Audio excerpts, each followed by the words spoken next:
Vírgula antes do etc. É proibida? É opcional? É obrigatória? O que você acha? Já te adianto que a vírgula antes do etc. é considerada facultativa, mas eu vou te dar mais informações para que você consiga decidir se você vai querer usar ou não. O etc. é uma abreviatura que é usada internacionalmente e que vem de uma expressão em latim, o etc., que tem diferentes grafias, e significa e outras coisas, e outros itens da mesma natureza, e o resto. É justamente por causa desse significado que começa com e que a gente não fala e etc. Então, ou ele aparece precedido de vírgula, ou ele aparece sem nada ao fim de uma lista. E outra observação interessante é que não se recomenda o uso de etc. depois de uma lista de pessoas, porque etc. pode significar e assim por diante, mas também pode significar e outras coisas. Então, é considerado, por alguns gramáticos, um uso inadequado. Certo, mas eu tinha falado que então etc. significa e alguma coisa a mais, e além disso, e outros itens.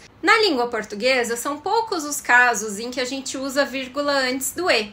E o fim de uma lista não é um desses casos. Então, quando a gente tem uma lista, a gente vai usando vírgula para separar os itens e antes do último item a gente usa e sem vírgula. É daí que vem a ideia de não usar vírgula antes do etc. E essa é a recomendação mais tradicional. Então, se você for consultar gramáticas mais conservadoras ou falar com especialistas mais conservadores, eles certamente vão recomendar que o uso não aconteça. Só que as coisas mudam, a vida muda, as recomendações sobre escrita mudam e hoje em dia o uso da vírgula também é aceito. Vale lembrar que se você escreve profissionalmente para alguma empresa, para algum veículo da mídia, pode ser que essa decisão já tenha sido tomada e que essa empresa, que esse veículo já tenha o próprio guia de estilo e lá esteja definido se todo mundo vai usar com ou sem vírgula antes do etc. Não se trata de certo ou errado, mas de uma decisão de padronização. Minha última recomendação: se o etc. aparecer no meio de uma frase,